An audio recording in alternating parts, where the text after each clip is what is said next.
이번 월드컵에서 처음 들어보시는 분들 많았을 거예요. 근데 유명해졌습니다. 이번 월드컵을 통해서 우리나라에서도. 어디예요? 퀴라소 그리고 카보베르데입니다.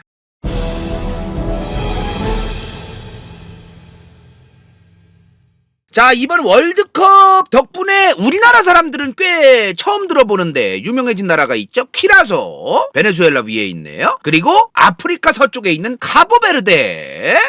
이번에 이 두 국가가 유명해졌어요. 간다요 지인들도 이번에 월드컵 보면서 퀴라소가 어디냐, 카보베르데는 또 어디냐, 이번에 월드컵 본선에서 처음 보는 것 같다, 이런 질문하는 카톡이 꽤 많았습니다. 저도 궁금하더라고요.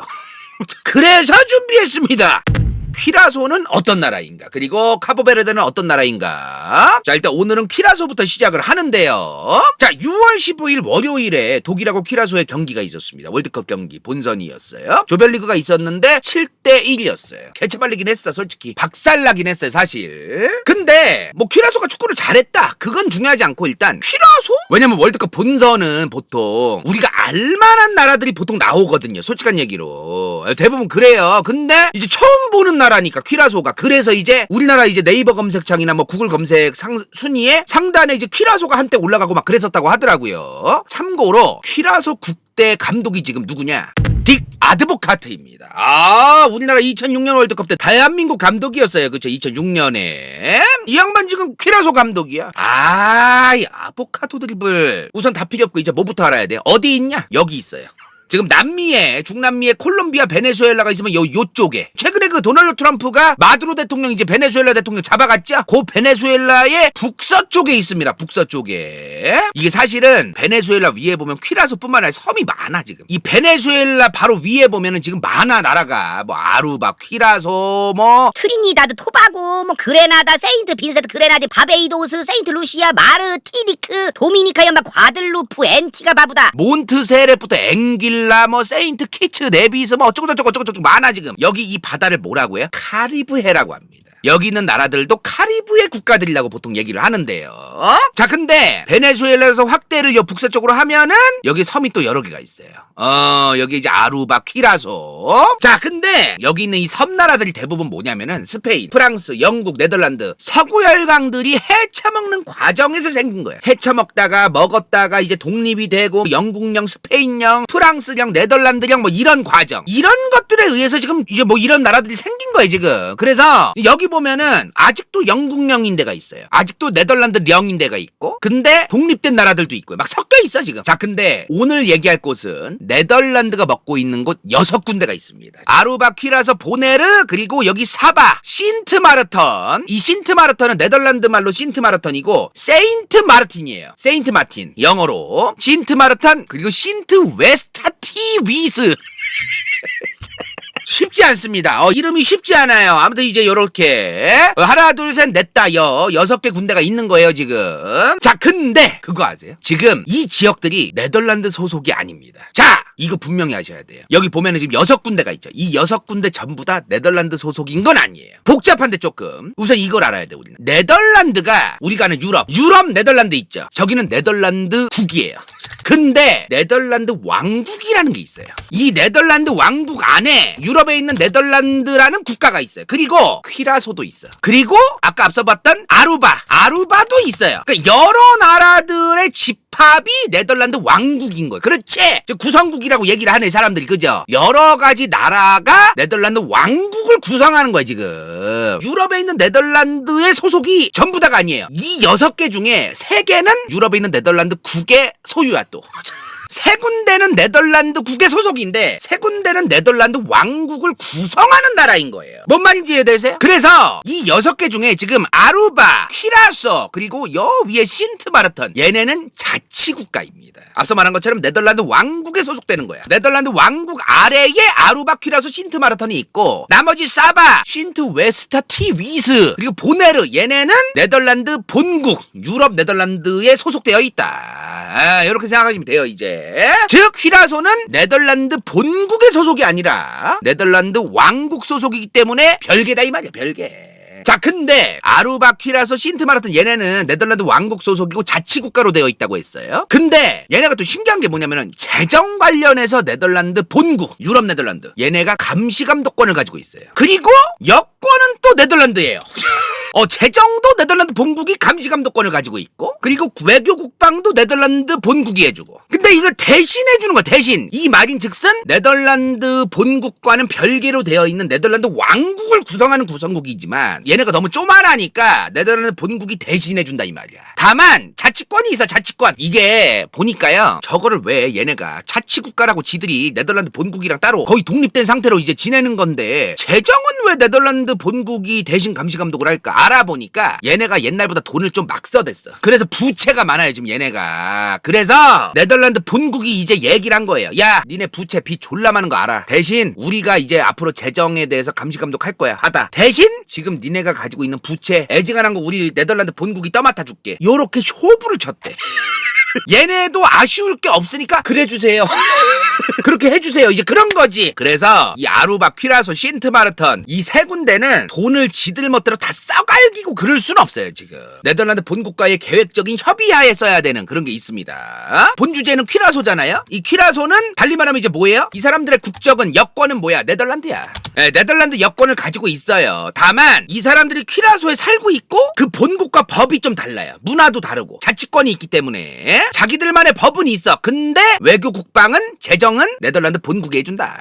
퀴라소 대 네덜란드 본국의 축구 경기. 만약에 그런 일이 있다면, 그런 상황이 벌어진다면 재미있게 보시면 됩니다. 그리고 네덜란드 본국처럼 이 퀴라소도 축구에 꽤 관심이 있어요. 그러니까 딕 아드보카트 같은 감독도 연봉 주고 이제 데려오는 거겠죠. 퀴라소의 크기가 얼마나냐? 자, 퀴라소! 야, 보면은 요거야 요거. 여기 보면 조만한 섬 있죠. 그리고 요 위에 있는 큰 섬, 이 두 개. 이게 퀴라소입니다. 자, 근데 요 밑에 있는 요거는요 조만해요. 개조만해. 무인도야. 백사장밖에 없어요. 요 밑에서 거리 측정? 그래서 요 위로 올라가 봤어. 한 2.36km? 우아래가. 그리고 센터에서 찍으면은 한 700m?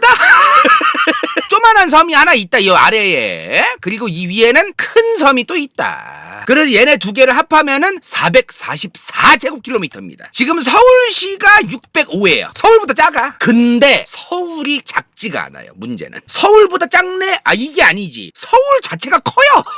서울이 생각보다 큰 도시야. 울릉도 여행 가보신 분들 계신가요? 울릉도? 73밖에 안 돼요. 제주도는 제주도가 커요. 생각보다. 저희도 이번에 보니까 1850제곱킬로미터입니다. 서울의 3배야. 그래서 내가 좀 알아봤어요. 서울이 이렇게 생겼잖아요. 서울에서 뭐를 빼야 퀴라소만 할까? 지금 강남 3구, 서초구, 강남구, 송파구 다 합하고 그리고 강동구랑 동작구를 뺐어. 그랬더니 딱 443이 나와. 동작구, 서초구, 강남구, 송파구, 강동구를 뺐더니 443.69가 나와요. 그러니까 요만한 거예요. 요거를 이제 빼면 딱 요 사이즈다. 그리고 앞서 말했죠? 퀴라소 옛날에 뭐였어요? 네덜란드 식민지였다. 보니까요 베네수엘라 바로 위에 있잖아요. 퀴라소가 여기 바로 있거든요. 그래서 원주민들도 살았어요 옛날에. 근데 1499년에 네덜란드보다 먼저 스페인이 먹습니다. 스페인이 찾아요 여기를. 이게 대항해 시대 관련해가지고 얘기할 게 좀 있는데, 대항해 시대 하면 딱 떠오르는 나라가 어디예요? 식민지 개척하러 돌아다니고 인도가 어디 있지 하면서 돌아다니고 이 대항해 시대 하면 가장 먼저 떠오르는 나라 포르투갈이랑 스페인이야. 대항해 시대의 문을 가장 먼저 열은 건 포르투갈이에요. 근데 문제가 뭐냐? 포르투갈은 요 아프리카를 건너서 남아공을 건너서 인도로 실제로 가려고 노력을 했는데 스페인은 여기를 조졌어요. 여기 요 아메리카 대륙을 먼저 조진 거예요 스페인이. 그래서 퀴라소를 스페인이 먼저 찾은 거지. 근데 1499년에 일단 갔어. 퀴라소를 찾아서 가봤어. 괜찮다 괜찮다 해서 이제 스페인 사람들도 1500년대부터 들어보냅니다. 스페인 사람들이 들어가기 시작해요. 근데 돈이 안 되는 거야.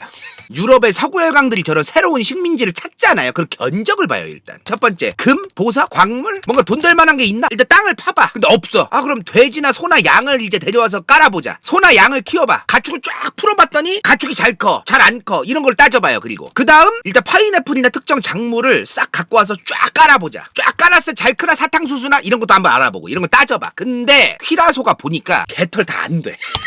일단 광물이나 이런 게 제대로 없어요. 귀금속도 없어. 플랜테이션 농업 농사도 잘 안 돼. 소나 양을 풀어봤는데 뭐 크기는 크는데 다른 지역보다 잘 크는 것도 아니야. 애매한 거예요. 그래서 스페인이 관심을 안 갖고 방치를 했어서 퀴라소 사실상. 그렇다고 버릴 건 아니고 방치는 하되 버릴 건 아니다. 게르 게르기였던 게르. 근데 우리가 대항해 시대를 볼 때 항상 이걸 봐야 돼요. 유럽에서 그 나라의 사이즈가 좀 작아. 유럽에서 국력이 좀 애매해. 중세시대에 1400, 1500년대에 그런 나라들이 열심히 식민지 개척을 많이 했어요. 열심히 했어 얘네가. 왜? 유럽에서 힘을 못 쓰거든. 유럽에서 힘을 못 쓰니까 다른 데 가가지고 빨리 개척해가지고 인구도 불리고 자원도 많이 생기고 돈도 많이 만들고 이제 그래야 되는 거예요. 본국에서 답이 없으니까 유럽에서. 네덜란드가 대표적입니다. 그런 나라가. 대표적으로 포르투갈 그리고 네덜란드. 포르투갈은 스페인 눈치도 봐야 되고 나라의 국력이 컸던 것도 아니에요. 졸라게 눈치를 보니까 빨리 이제 바스쿠다가마 같은 사람 보내가지고 이제 신대륙 막 개척해야 되고 막 그런 거야. 네덜란드도 마찬가지고 이제 그런 거지. 근데 그거 아세요? 네덜란드가 본국은 개털이에요. 네덜란드가 본국은 여긴데 식민지가 이렇게 많았어요. 영국에 치이고 프랑스에 치이고 막 프로이센 옛날에 독일이죠. 독일한테 치이고 막 이러니까 빨리 가자 이 말이요. 살짝 한입충이야. 근데 그거 아세요? 옛날에 스페인 식민지가 이랬어. 이게 스페인 최대 식민지입니다. 얘네 한번 먹으면은 깊숙이 들어가요. 스페인이 어마무시했었어요 진짜. 근데 네덜란드는 일단 여기 하나 먹어. 자, 배 띄워. 여기도 먹어. 먹어 깨작깨작 먹어. 여긴 좀 깊숙하게 먹어. 여기도 먹어.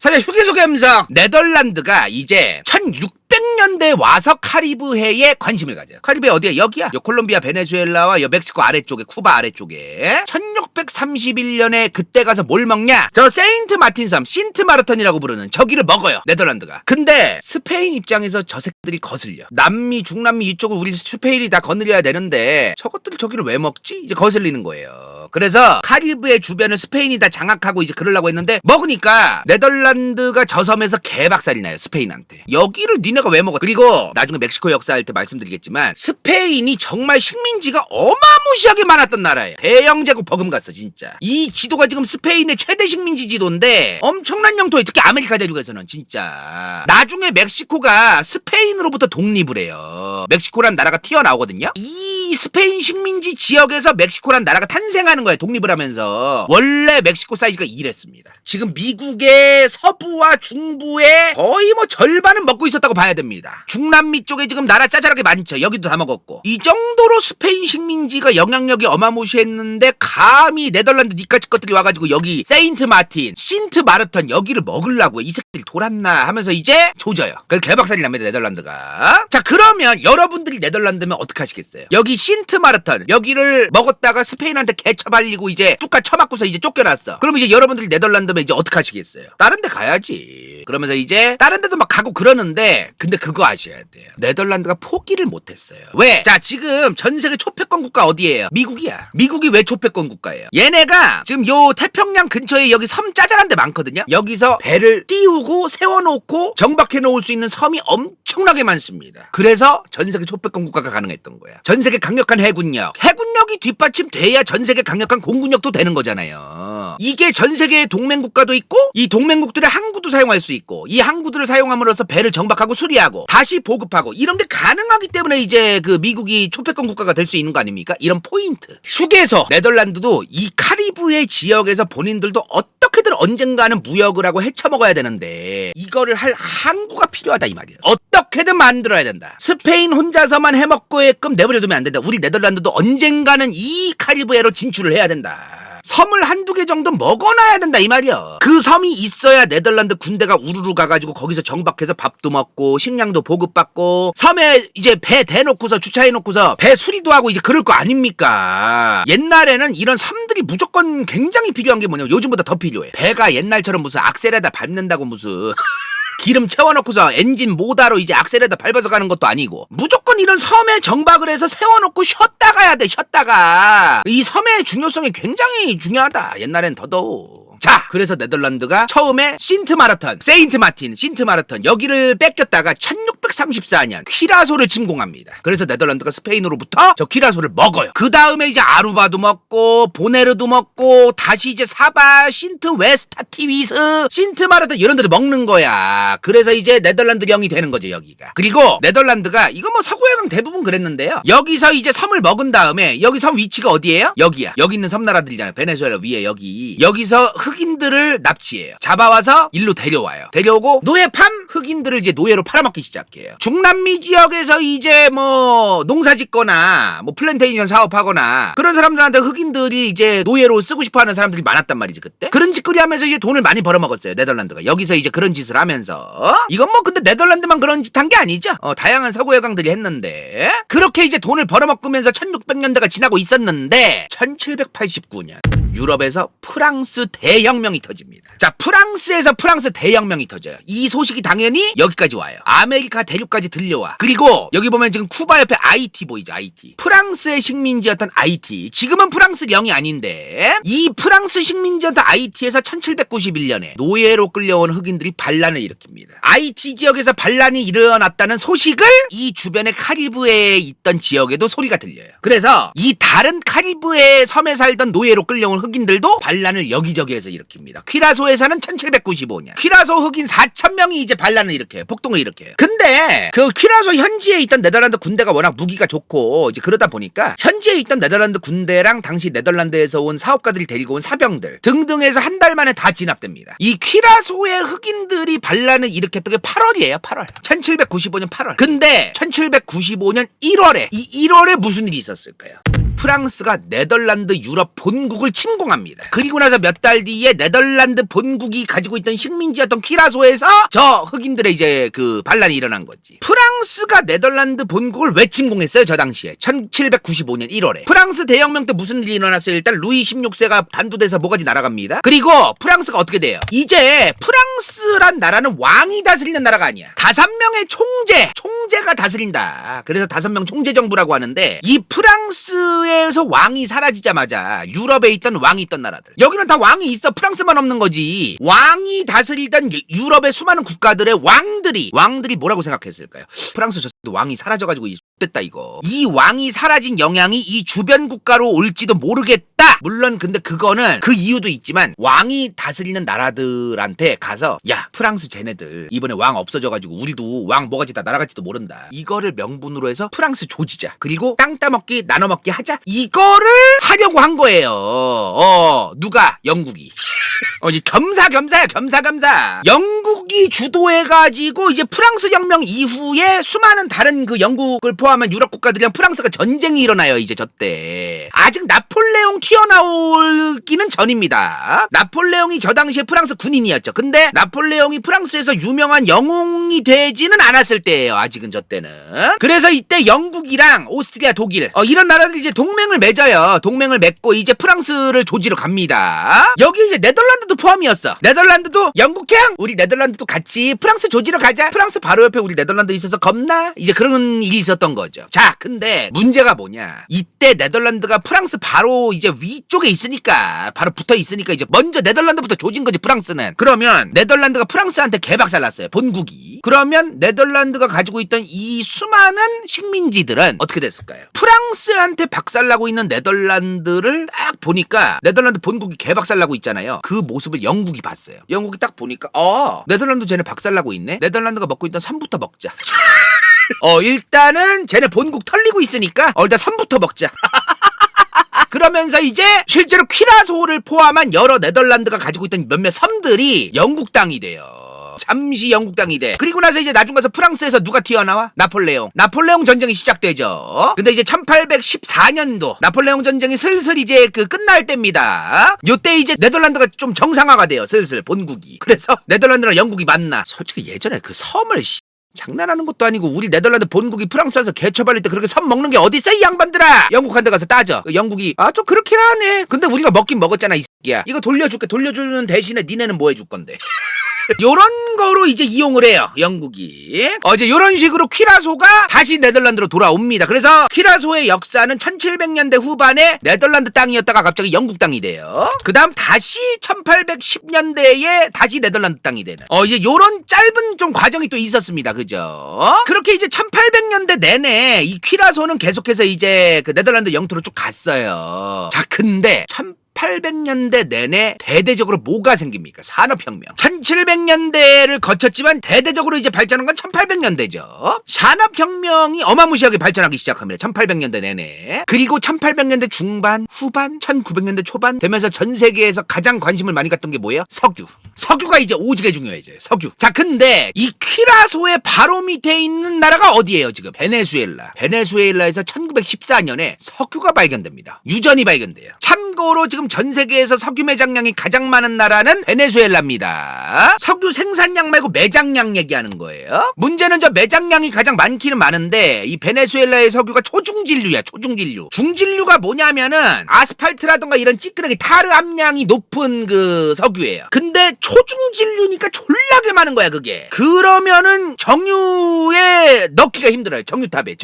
그래서 정유를 하려면은 얘네를 경진류랑 섞여야 돼요. 경진류는 이제 그런 타르가 적은 건데 찌끄레기가 경진류랑 섞어서 농도를 맞춘 다음에 증류하는 그 정유탑으로 이제 보내서 정유를 해야 이제 정유가 돼요. 얘네는. 아무튼간에 이제 베네수엘라에서 이제 그 원유가 발견이 돼가지고 바로 위에 있던 퀴라소도 얼씨구나 지화가 자가 된 거예요. 왜 그랬을까요? 베네수엘라에서 석유가 발견돼도 퀴라소 얘네가 왜 좋아했을까? 베네수엘라 바다가 사실 옛날에는 지금은 좀 이제 좀 땅을 파가지고 덜한데 옛날엔 바다가 너무 얕았어요. 여기 베네수엘라가 있죠. 지금도 마찬가지인데 베네수엘라의 그 석유가 그 매장되고 시추되는 대부분의 지역이 어디 있냐면은 여기 지금 베네수엘라 보면 여기 요렇게 있죠. 물방울 모양. 호수야 이게 호수. 마라카이보 호수예요. 여기 근처입니다. 여기 근처인데 문제가 뭐냐? 요 마라카이보를 지나는 여기가 수심이 얕아요. 2.5에서 3m밖에 안 돼서 2m에서 3m. 이 수심이 2m에서 3m밖에 안 되면은 큰 배가 못 들어가요, 여기를.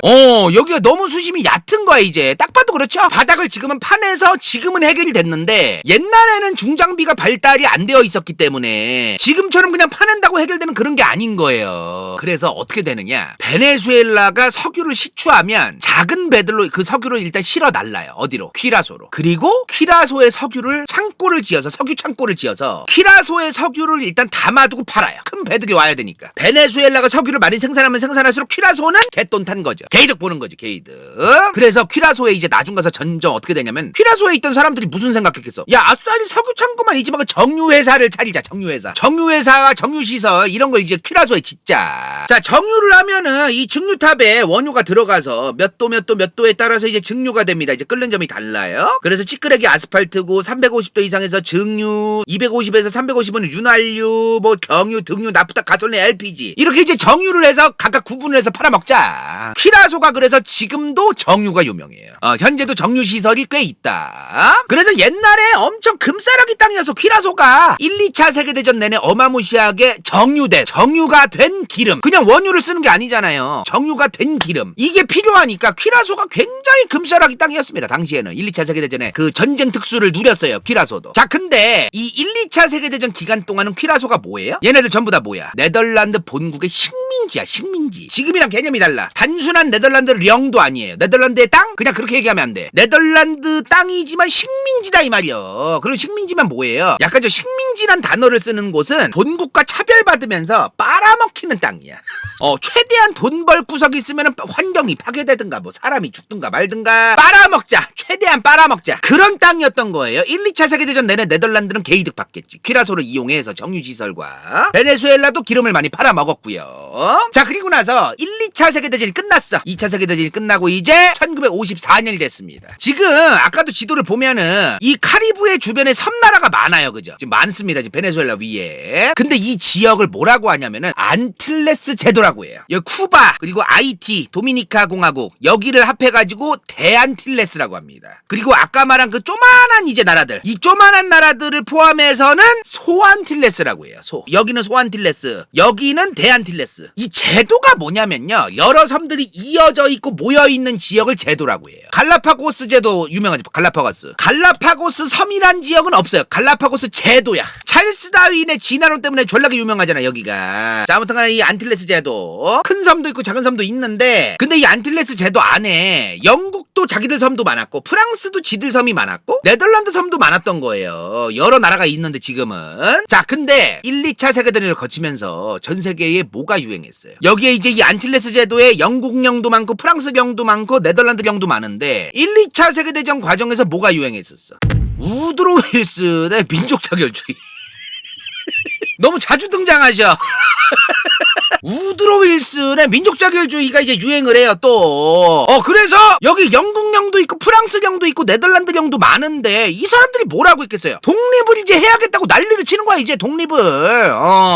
독립을 이제 부르짖기 시작합니다 이 양반들이 이제. 그래서 당연히 네덜란드 입장에서는 특히 아까 앞서 말한 퀴라소 정유시설이라든가 이런 것도 많고 정유회사도 많고 이제 그렇잖아요. 얘네들을 독립시켜주기가 싫은 거야 네덜란드는. 그래서 얘네를 빨리 네덜란드의 영토다. 얘네는 단순한 식민지가 아니다. 우리 네덜란드가 차별 없이 이제 대우하고 관리하고 감독하고 복지 혜택도 주고 세금도 얘네들도 내고 세금 혜택도 보고 이렇게 관리하는 영토다라는 작업을 빨리 해야겠다. 그래서 네덜란드가 어떤 짓을 하냐면은 저 6개 지역을 다 묶어서 네덜란드령 안틸레스라고 붙여요. 안틸레스 제도에 있는 네덜란드령이다 이 말이야. 네덜란드령 안틸레스 이렇게 이제 부르기 시작하면 다 묶어가지고 이제 너네는 이제 네덜란드령 안틸레스라는 지역이야 알겠지? 다 닥쳐 이제 그런 거지. 자 근데 네덜란드 식민지가 한두 개가 아니야. 수리남이죠 수리남. 여기 수리남도 네덜란드 식민지였어 원래 수리남도. 자 아무튼 간에 이 네덜란드령 안틸레스라고 불리는 이 6개의 지역 너네는 이제 우리 네덜란드 왕국을 구성하는 하나의 구성원이다. 처음에는 네덜란드령이었어요 처음에는. 근데 나중 가서는 네덜란드 본국 그리고 저 네덜란드령 안틸레스 지역 이게 네덜란드 왕국의 구성국들이다 이렇게 법으로 써놔요. 근데 이 6개 지역에 자치권을 줄게. 너네 개기지지 말고 빠져나가려고 하지 말고 네덜란드령에서 나가려고 하지 말고 좀 여기 있자. 대신에 이제 자치권도 줄 테니까. 그러면서 이 6개 지역을 하나로 부르면서 수도를 정해요. 네덜란드령 안틸레스 지역의 수도가 어디냐?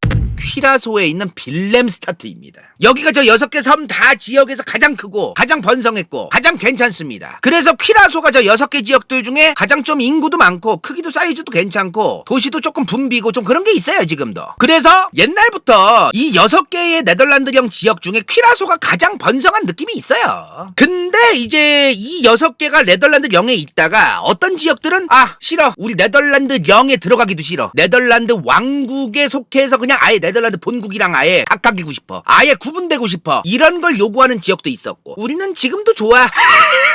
지금 이 네덜란드 본국에 속해서 네덜란드 본국의 도움을 좀 받고 싶고 좀 그러네 이런 곳들도 있고 이제 그런 거예요. 그러면서 이제 아까 앞서 말한 것처럼 아루바, 퀴라소 그리고 맨 위에 있는 신트마르턴 이 3군데는 네덜란드 본국에서 아예 독립해서 자치국가가 됐고 보네르, 사바, 신트 웨스타티 위스 얘네는 아직도 네덜란드 본국의 령으로 되어 있어요. 자 우리가 이제 퀴라소에 대해서 너무 이제 역사만 얘기해서 현재의 퀴라소에 대해서도 우리가 알아야 될 거 아닙니까? 그죠? 인구 15만 6천 명입니다. 적습니다 인구가. 근데 난 퀴라소 못 사는 나라인 줄 알았고 안 그래요. 월드뱅크 2024년 자료인데요. 퀴라소의 총 GDP가 35억만 달러입니다. 35억 6천만 달러예요. 우리나라가 1조 달러가 넘어요. 1조 8,700억 달러 그래 2024년 기준. 비교가 안 될 정도로 적습니다. 총 GDP는. 근데 1인당 GDP를 봤는데요.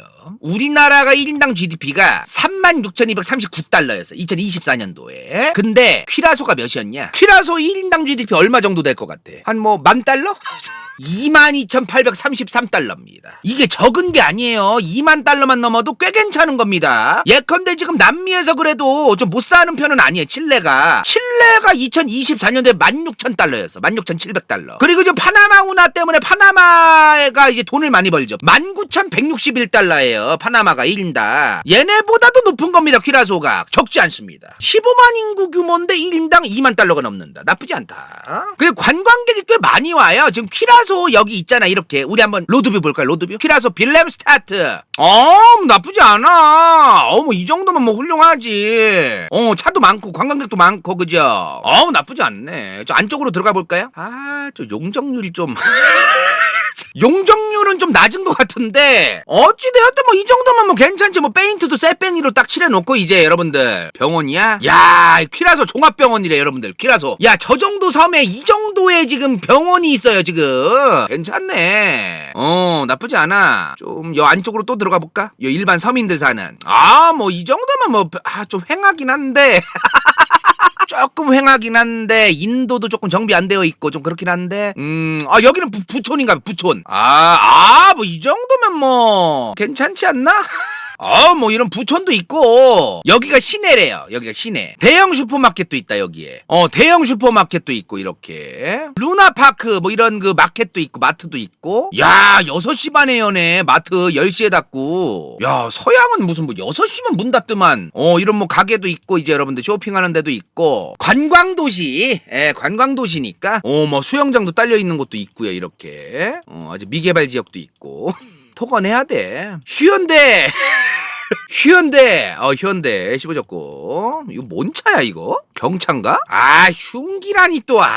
참 또. 뭐 아무튼 그렇다는 거. 그리고 이제 정유시설. 정유를 지금도 해요. 정유산업 같은 것도 잘 발달되어 있고. 퀴라소 관광청에 따르면 2023년에 코로나 풀린 직후에 관광객이 58만 2,400명이었대요. 근데 2024년에는 70만 명을 뚫었대. 인구가 15만 명 좀 넘는다고 했습니다. 근데 관광객이 몇 배가 와요. 엄청나게 많이 오죠, 그죠? 마지막으로 뭐 그거 아세요? 나 이거 진짜 대박이었어. 나 이거 너무 궁금한 거야 이게. 2013년 월드 베이스볼 클래식 아세요? 2014년 월드 베이스볼 클래식 때 우리나라가 유럽 애들 야구 잘 못하는 거 아시죠? 야구는 사실 북미 대륙이랑 동아시아권 국가들이 좀 잘 하는데 이때 한국이 네덜란드한테 5대 떡으로 개박살납니다. WBC에서. 근데 이때 네덜란드 선수들 대부분 퀴라소 사람들이었습니다. 요거 아셔야 돼요. 근데 여기서 이제 이해가 안 되는 게 있어요. 축구 이번에 퀴라소가 네덜란드랑 따로 나왔습니다. 그렇죠? 근데 야구는 왜 네덜란드로 나오냐는 거야 또. 왜 그럴까요? 지금 그 얘기가 많아. 뭔 얘기가 처음에 나왔냐면은 지금 찌라시처럼 도는 게 피파 규정이랑 WBC가 규정이 다르다. 피파는 협회가 우선이야 국가보다. 잉글랜드 축구협회가 있다. 그럼 잉글랜드 따로 나갈 수 있고 웨일즈 따로 나가고 스코틀랜드 따로 나갈 수 있다. 그래서 이제 영국은 영국으로 안 나가고 협회 단위로 나간다. 이제 그거 아시죠? WBC 그 월드 베이스볼 클래식은 그런 걸 무시하는 거냐? 그게 아니에요. 저희가 알아봤는데 WBC라고 해서 협회를 개무시하고 협회 단위로 뭐 나오지만 이게 아니야. 그리고 협회 단위가 아니더라도 퀴라소에 퀴라소 국가협회가 있잖아 야구가. 그러니까 국가 단위로 나갈 수 있는 거 아닙니까? 그러니까 이게 설명이 안 돼. 설명이. 푸에르토리코도 야구 따로 나가잖아요. 미국으로 안 나가잖아 푸에르토리코도. 그래서 설명이 안 되는 거야 그게. 근데서 저희가 알아봤는데 오피셜이 없어요. 오피셜로 나와 있는 게 없어. 왜? 오피셜로 안 나와 있을 땐 대부분 좀 쪽팔려서 얘기를 안 하는 거거든요. 근데 저희가 이제 좀 찾아봐고 저희가 이제 피셜 간다요 채널에서 이제 작가진들하고 이제 열심히 찾아봤더니 여기 미국 포함해서 이 쿠바, 도미니카, 뭐 푸에르토리코 등등등등 여기 카리브해 국가들 있죠. 야구에 환장한 나라들입니다. 메이저리그 선수들 중에 여기 출신들 꽤 많아요. 굉장히 많습니다. 진짜. 근데 문제가 뭐냐? 월드 베이스볼 클래식도 지역 예선을 해야 돼요. 여기서 지역 예선을 나갔다 퀴라소가. 과연 본선을 진출할 수 있을까요? 여러분도 한번 생각해보세요. 퀴라소가 여기서 본선을 나갈 수 있을까요? 지역 예선에서? 안 돼 이게. 자 근데 여기서 나갔어. 유럽의 네덜란드 출신 선수로 해서 퀴라소 선수들이 갔어. 그러면 어떨 것 같아요? 그래서 야구 농어촌 전형이 있는 거야 지금. 야구 농어촌이. 그래서 퀴라소의 야구 선수들이 네덜란드 선수로 나가면 여기를 양악을 할 수가 있어요. 얘네가 야구를 잘 못해 유럽 애들이. 그래서 오피셜이 없어 지금. 왜 이번에 축구는 따로 나왔으면서 축구는 분명히 따로 나왔으면서 왜 야구는 네덜란드로 나가느냐 퀴라소가. 이걸 오피셜로 얘기를 안 해. 네덜란드도 마찬가지고 퀴라소도 마찬가지고. 이유가 이거밖에 생각이 안 나 지금 저희 생각에는. 그럼 여기서 이제 궁금한 게 축구는 왜 따로 나가냐는 거야. 축구는 반대로 네덜란드 선수들이 퀴라소에 가서 퀴라소로 여기서 지역 예선하면 되는 거 아니냐. 근데 그게 너무 짜쳐. 너무 짜쳐 그게. 네덜란드 입장에서 너무 짜쳐. 퀴라소가 네덜란드에 속해서 야구를 나가는 건 뭐 그거는 뭐 오케이. 근데 네덜란드라는 나라가 그래도 국제적으로 이제 전 세계적으로 이름이 있는 나라인데 퀴라소 출로 일부러 네덜란드 선수들을 축구 선수들을 보내서 나가게 한다? 그건 너무 위장전입이야. 너무 짜쳐. 그거는 좀 아닌데 그건 안 될 일이고. 그러면 문제가 뭐냐? 퀴라소 선수들이 네덜란드로 해서 나갈 수도 있는 거잖아요. 유럽이 축구 같은 경우에는 이 지역 예선부터가 힘든데 그래도 뭐 퀴라소 입장에서 자기들이 축구를 그렇게 잘하는 나라가 아니라면은 네덜란드랑 국가에 속해가지고 나갈 수도 있는 거 아니냐? 그렇게 얘기하면 안 돼. 지금 입장이 다른데 지금 네덜란드의 국가대표를 선출하는 과정에서 네덜란드 축구협회 입장에서는 퀴라소 사람들을 굳이 뽑을 이유가 없어요. 왜? 여기에 많아 이미.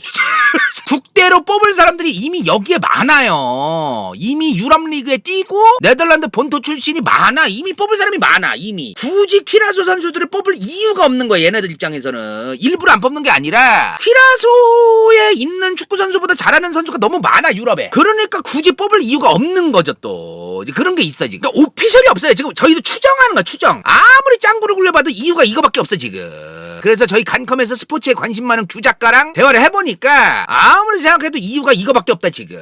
자, 오늘 퀴라소에 대해서 설명을 드렸는데요. 이번 월드컵에서 또 생소한 국가인데 유명해진 나라. 다음 어디예요 지금? 두 번째죠. 카보베르데입니다. 인생 동반, 저키, 당근, 반니 성형 피부과, 간다요 후원자, 후추 vs 더 월드, 음핀마술사, 카논엔 갱다, 최영희, 수리성, 크로스컵, 시우피, DJ 도톤, 한명쾌, 도도더, 대한민국 선거 알려주는 채널, 뿡뿡, 윤짱, 몰트바 코모도, 변호사 김세진 4049회, 전용당, 프리플라이 K. 이건 재밌을지도 몰라.